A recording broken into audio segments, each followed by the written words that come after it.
निवडा भिन्न यातुनी. देवा थोडं अलीकडे बसा.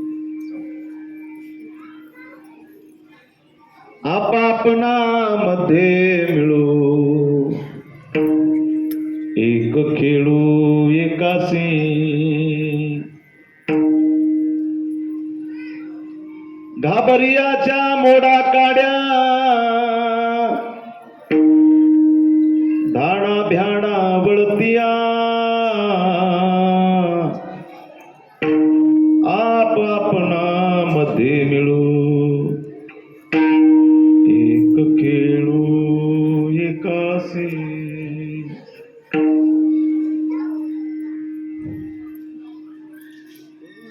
तुका म्हणे देवापासी किंवा तुका म्हणे विटाळशी असाही पाहिजे. विटाळसी नसावी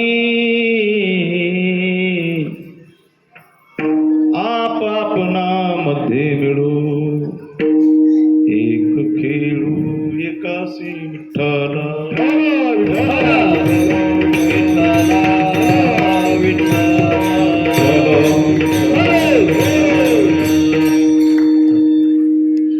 यदक्षरं मनाख्येयम् आनन्दं मज केवलं श्रीमन्निवृत्तिनाथेति ख्यातं दैवतमाश्रये.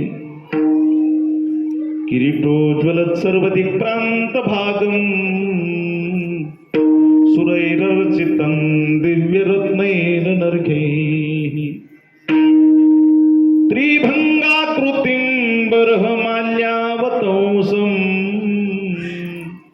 परब्रह्मलिंगं भजे पांडुरंगं. पांडुरंगा करू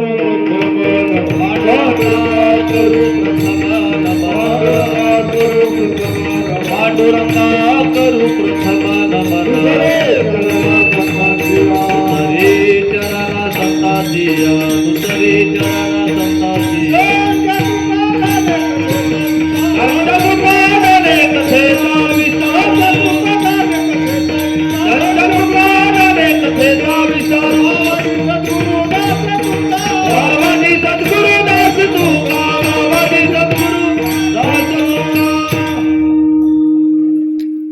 पांडुरंगा गुरु प्रथम नमन दुसरे चरण संतांचिया. त्यांच्या कृपादाने कथेचा विस्तार.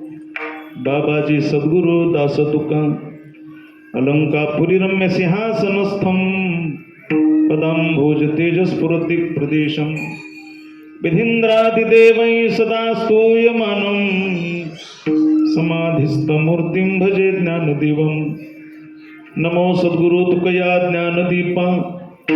नमो सद्गुरु सच्चिदानंद रूपा.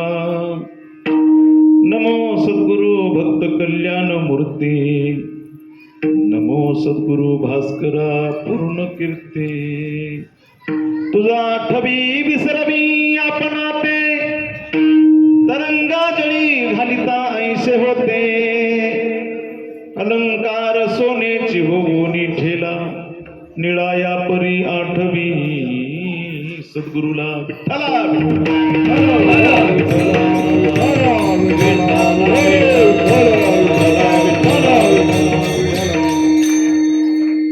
अतुलित बलधाम हेम शैलाभदेहम.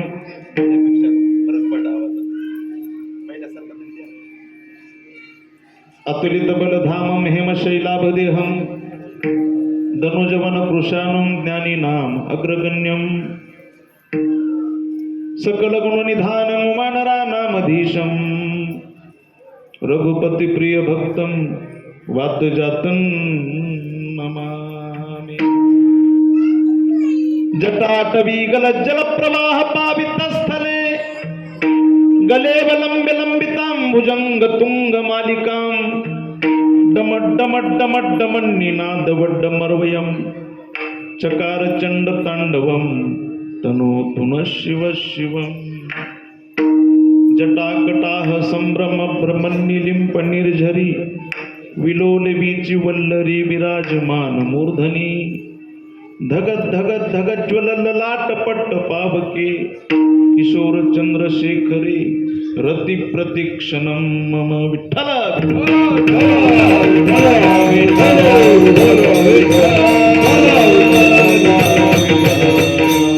येईवो येईवो येईवो येईवो येईवो येईवो येईवो धावूया विलंब कवाया लावियला कृपाळी विलंब कवाया लावियला कृपाळी येईवो येईवो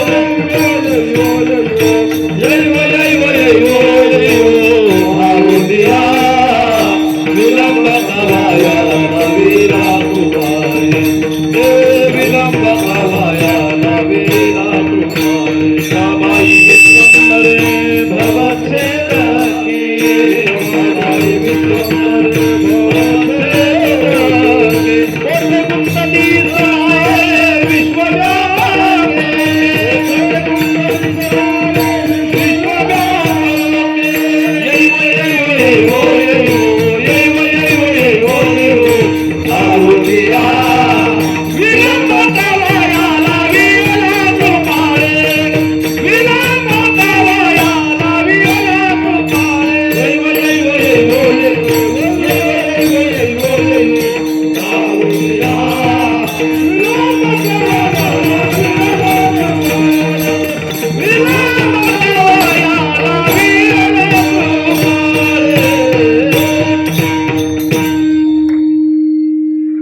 जयांचे केली स्मरण होय सकळ विद्यांचे अधिकरण ते चिवंदो श्रीचरण श्री गुरूंचे ते नमस्कारून आता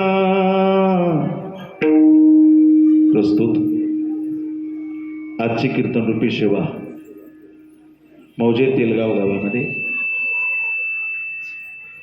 काय निमित्तानं आहे सर्वांना माहिती आहे. आज काल्याच्या कीर्तनाची सेवा आहे. थोडा या 2 साऊंडला टकटक स्पष्ट आवाज द्या. मी आल्या होता बघा. महिला मंडळ आयोजित असं कमी करू नका. घंटाभर कीर्तन नाही. अखंड हरिनाम सप्ताह शिव महापुराण ज्ञानयज्ञ 16 माझ्या माता माऊल्यांनी 1 वर्ष नाही तर बघता बघता 14 वर्ष झाले. आमचे परमस्नेही ज्यांनी फोनवर संपर्क केला सारंग महाराज धुमाळ यांनी सांगितलं, महाराज 14 वर्षापासून आमच्या माता माऊल्या या कार्यक्रमाचं गोड असं नियोजन करतात. विठ्ठल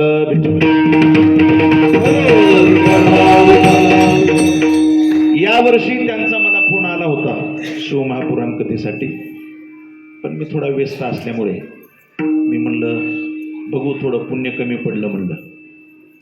आणि मग ज्यांच्या गोडवाणीतून 7 दिवस आपण शिव महापुराण कथा श्रवण केली. महाराष्ट्रातील सुप्रसिद्ध कथाकार बालकथाकार जनाई महाराज कोकाटे या दिदीच्या गोड मुखातून तुम्ही 7 दिवस शिव महापुराण कथा श्रवण केली. असं असतं. वारकरी संप्रदायामध्ये नियम आहे. दंडक आहे कितीही दिवसाचा कार्यक्रम असू द्या त्याची सांगता मात्र काल्याच्या कीर्तनानं करावं लागतं.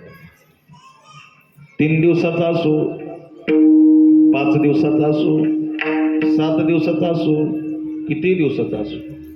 जनाबाई मंदिरामध्ये गंगाखेडला 1 वर्षाचा अखंड हरिनाम होता. 1 वर्षाचा. 1 वर्षाच्या अखंड हरिनामाची सांगता सुद्धा काल्याच्या कीर्तनानंच झाली. विठ्ठल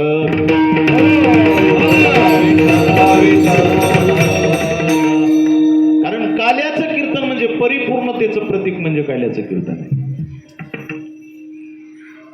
काला झाला की समजावं कार्यक्रम संपला. पूर्णविराम त्याचं नाव काय. जसं मंदिराच्या कामा कळसू मंदिराचं बांधकाम चालू आहे आणि कळस बसला. कळस बसला की काय झालं, बांधकाम पूर्ण झालं. जसं कळस हे परिपूर्णतेचं प्रतीक आहे आणि कळस कोणाचा असतो, आमच्या मायमावल्यांचा असतो. तेल गावातली जी मुलगी बाहेर गावात दिलेली आहे त्या मुलीची पट्टी, त्या ताईची पट्टी आणावं लागती कळसाला.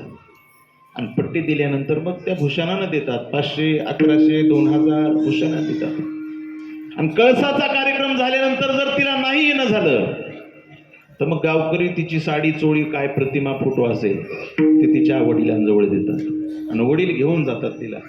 आणि मग तिला म्हणत असतात, पांडुरंगाच्या मंदिराचा फार गोड सोहळा झाला, पोरी तू आली नाहीस, येणं नाही झालं तुझं. ती डोळ्यात पाणी आणून म्हणते, दादा तुम्हाला माहित नाही का किती काम आहे, लेकराच्या शाळेत जाणं, दुसरं कोण आहे घरी करायला, नाही येणं झालं. दादा आपल्या पांडुरंगाच्या मंदिराचं काम पूर्ण झालं का हो आता? आणि मग त्या लेकीची क्यू येते बापाला. बाप म्हणतं, बाई ज्या आरती कळसाचा कार्यक्रम झाला त्या आरती बांधकाम पूर्ण झालं. कळस ते परिपूर्णतेचं प्रतीक आहे, तसंच आहे. ज्या आरती काल्याचं कीर्तन झालं त्या आरती कार्यक्रम संपला. विठ्ठल.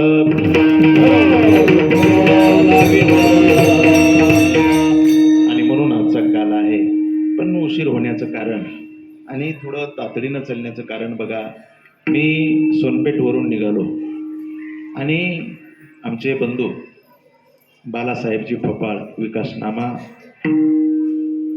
पेपरचे संपादक, त्यांच्या घरी आल्याबरोबर अगदी 5 मिनिटामध्ये माझ्या कानावर एक बातमी, दुःखद, मोठी आणि दुःखद बातमी पडली की आपल्या महाराष्ट्राचे उपमुख्यमंत्री, एक धडाडीचं नेतृत्व, सडेतोड व्यक्तिमत्व, लहान लेकरानं जरी फोन केला तर कधी त्यांनी फोन टाळला नाही, ते कामच केलंय. आणि तोंडावरच बोलत, गुगली बॉल नव्हता त्यांच्याकडं, तोंडावर बोलत होते. सडेतोड व्यक्तिमत्व. आणि असं म्हणत होतं की ते कामातला वाघ होता माणूस. माननीय अजितदादा पवार साहेब. अजितदादांचं माझ्या मायानो विमानामध्ये अपघात झाला, विमानाचा स्फोट झाला आणि आज सकाळी ते आपल्यातून निघून गेले. फार ही दुःखद बातमी आहे. ज्यांनी राजकीय क्षेत्रामध्ये लहानपणापासून शरद पवार साहेबांच्या हाताला धरून राजकीय धडे घेऊन जनतेची सेवा केली. सकाळी मुंबईहून निघाले होते, ते बारामतीला आले. विमान बारामतीपर्यंत आलं, पण विमान ज्यावेळी खाली उतरू लागलं, उतरता उतरता दुर्घटना झाली. ना उतरता उतरता 5 गोष्टी आपल्या हातात नाहीत. शास्त्र सांगतंय, विवाहो अर्थस्य मरणम अन्न जननमेव च कंठे बद्वा दृढ सूत्रम यत्र स्थम तत्र नियते. शास्त्रकार सांगतात, विवाहो, लग्न आपलं कोणाबरोबर होणार आहे ते अजिबात आपल्या हातात नाही, ते प्रारब्धाचा खेळ आहे. आपण म्हणतो ना, आम्हाला द्यायची नव्हती पोरगी हो, पण काय सांगावं ते म्हणूच नको तसं, ते आपल्या हातात नाही. दुसरी गोष्ट अर्थस्य, आज पैसा कुठं मिळणार आहे ते अजिबात आपल्या हातात नाही. बऱ्याच वेळा कार्यक्रम आलेला टायमाला फोन येतो कॅन्सल आहे, आणि काही डायरीत नसताना अचानक फोन येतो यावं लागते महाराज तुम्हाला. अर्थस्य आपल्या हातात नाही. विवाहो अर्थस्य मरणम, मरण सुद्धा आपल्या हातात नाही. आपण कुठेही, माणसाचा जन्म कुठेही झाला असेल पण मरण कुठेही सांगता येत नाही बघा. हो,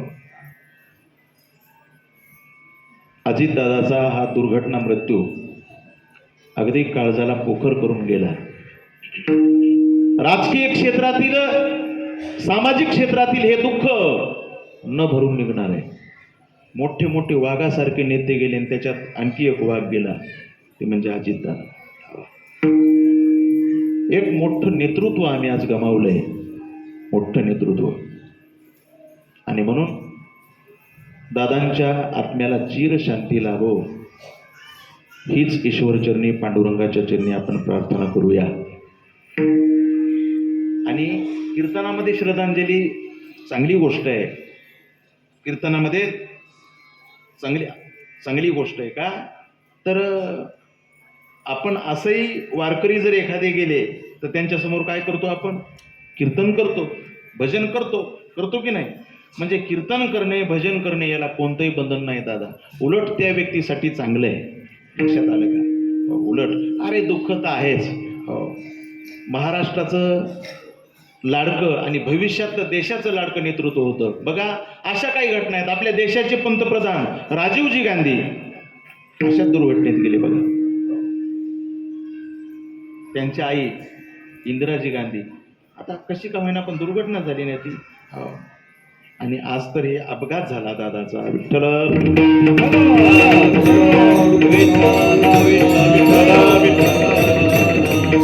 आणि म्हणून भगवान गोपाल कृष्णाच्या चरणी हीच प्रार्थना आहे, त्यांच्या जीवात्म्याला चिर शांती लाभो. आणि दादा तुम्ही आमच्या स्मरणात सदैव राहा, बस ही भगवत चरणी प्रार्थना करूया आणि आपण घेतलेल्या अभंगावर चिंतनाला आरंभ करूया. विठ्ठल.